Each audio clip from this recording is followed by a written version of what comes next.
Hello everyone, welcome ulit sa Star PH TV. So, another video and another online budol. So, yun guys, as you can see, medyo malaki yung ating box and it's a multifunctional massager.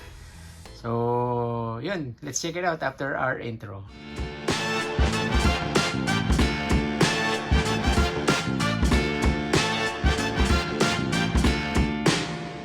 As you can see guys, medyo malaki siya, so hindi siya kasya dun sa pinaka frame natin and we have to make some adjustments. So yan yung front ng box. Actually nabuksan ko na to guys. So it's a generic multifunctional massager, 12 volts rated voltage, power niya is 24 watts,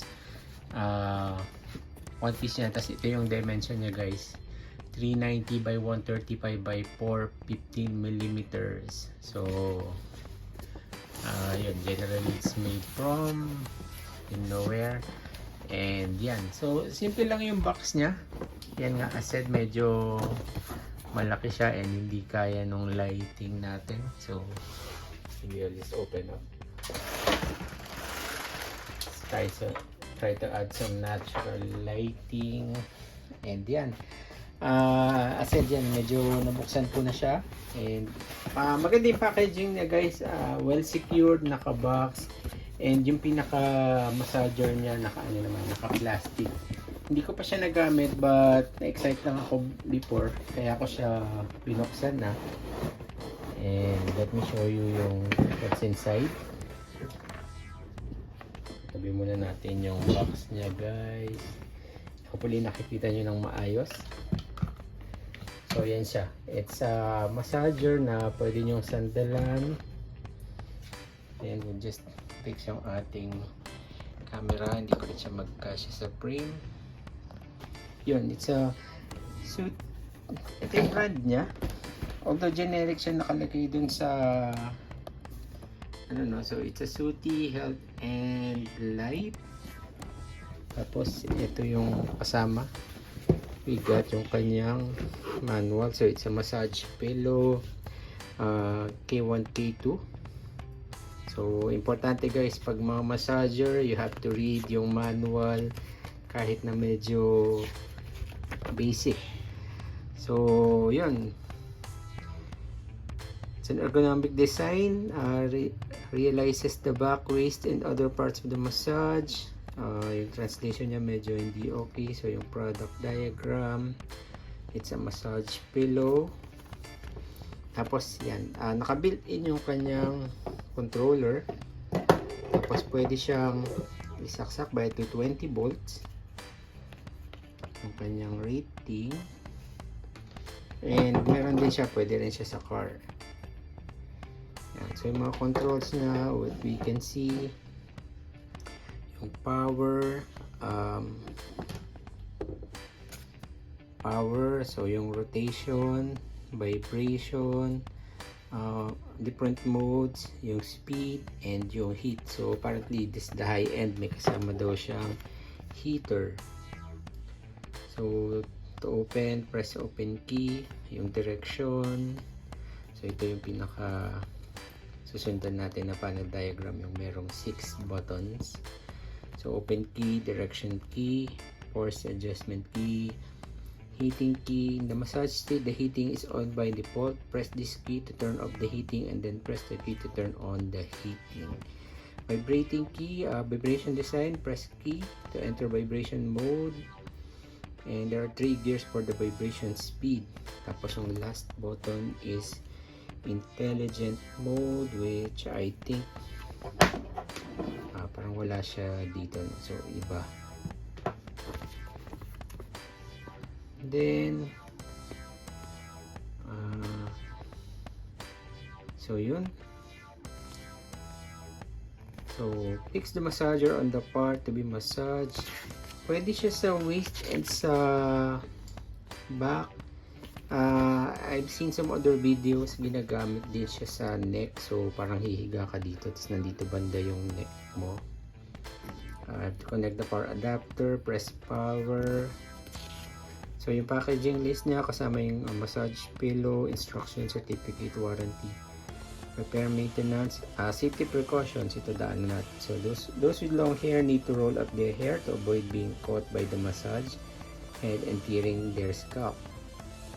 Massage head cloth, cover or external leather, cover and mesh cloth are damaged. It is strictly prohibited to use. So yung pag nasira daw to, prohibited to use na siya. Please do not use the portable power cord or manual control cord to suspend or swing machine body. So, ibig sabihin, huwag niyang bubuhatin yun using yung cord. And when unplugging after use, please hold the plug and then unplug it. Do not directly pull the power cord. These are typical naman, no, para hindi nakakasira ng cable. And of course, and prevent water, other corrosive liquids from entering the machine. Tapos, simple fault handling method, fault and maintenance. So, yung mga do's and don'ts. Yun, people who should not use this product, those are patients with malignant tumors, patients with acute disease such as heart disease, pregnant women or those menstruation, children or those who have undergone surgical operation and feel unwell, weak and sickly, the surface of the product is hot. So people sensitive to heat should not use it. So guys, I'm not promoting this brand. I'm just sharing with you kung ano yung binili natin. And of course, if you need this, you have to also consult yung mga specialist or yung mga marurunong pagdating sa massage. And of course, please read all instructions and always be careful when using, especially mga electronics siya. So try na natin siya, no? Isasak natin and let's see. So, hindi ko napapakita guys kung paano ko siya gagamitin, but I just want to share na rin kung ano yung mga kita sa kanya. So, we're going to plug it.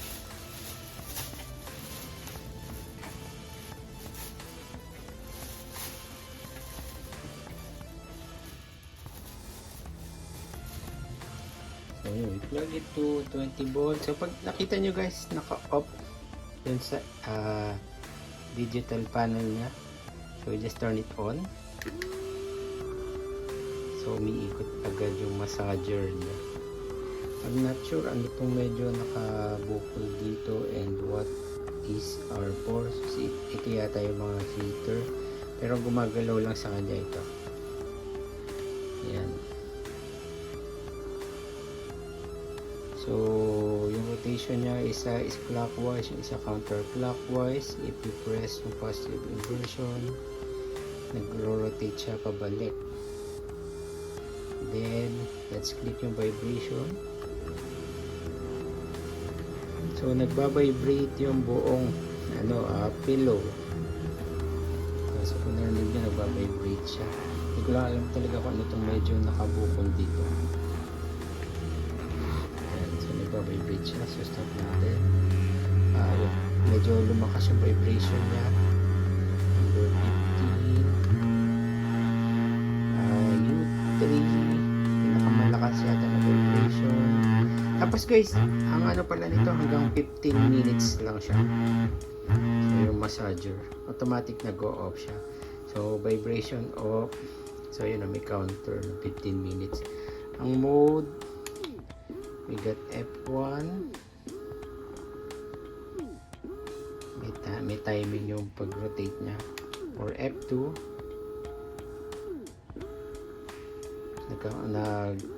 Nagsiswitch yung rotation. For F3, mas mabilis yung pag-ikot niya, pero may nag-stop din. So yun lang yung tatlong modes. Then yung speed, so medyo mabagal, medyo mas mabilis, and yung fastest niya. As for the heat,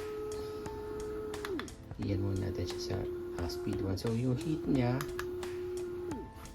H1,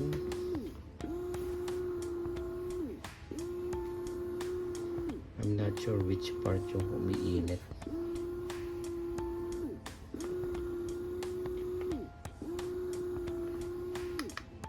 H0, H2.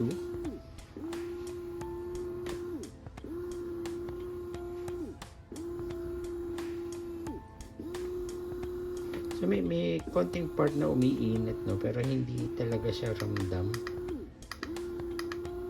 And H1 and H2 lang.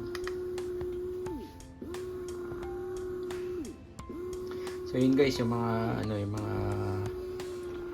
nakikita sa kanya or mga function niya, yung mga mode niya.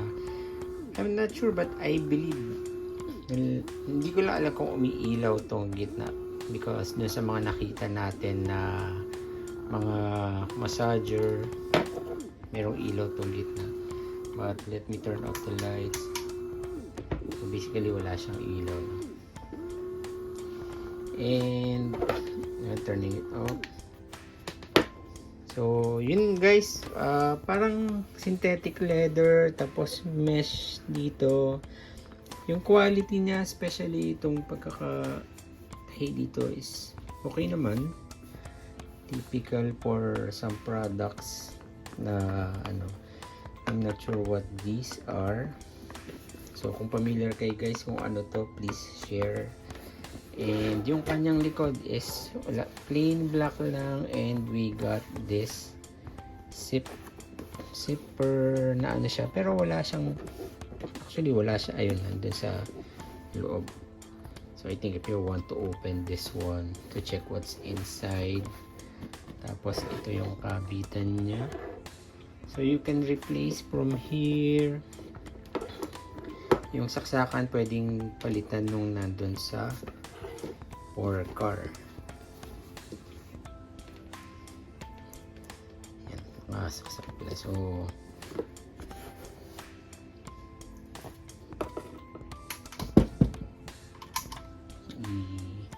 tanggal natin saksak. Yan, so if you want to check guys, ito yun. You have to roll out lang, then i-replace nyo ito para sa car. Yan, so this 12 volt socket ng car, and pwede nyo na magkakaroon na kayo ng massager sa sasakyan.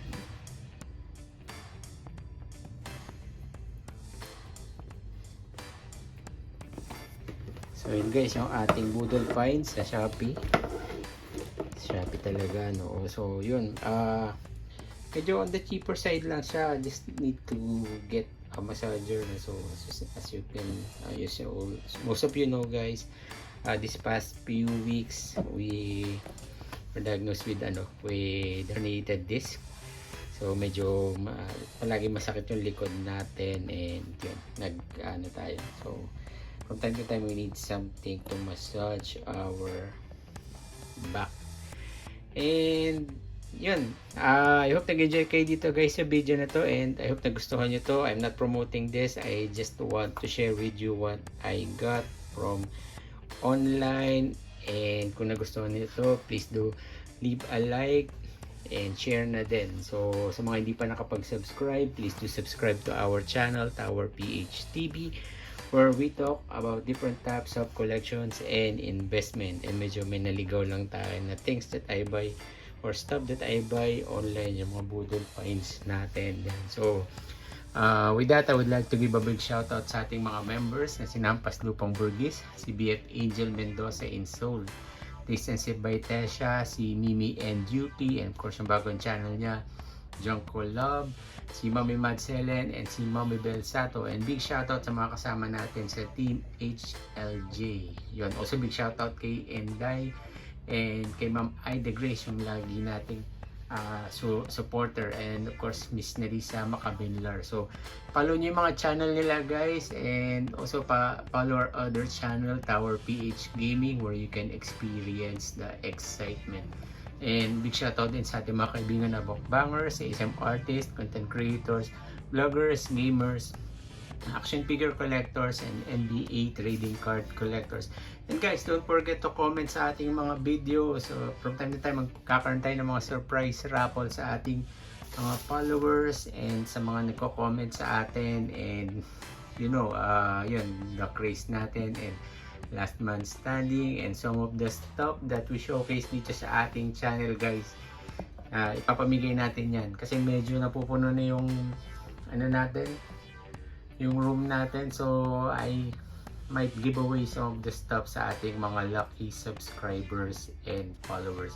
Follow nyo rin tayo guys sa sa Facebook, Tower PH Collections, and sa Shopee, Tower PH Collections. Yan. So hanggang dito lang guys. I hope makasama ko ulit kayo sa ating pa mga susunod na videos. Again, this is Albert Remo from Tower PH TV.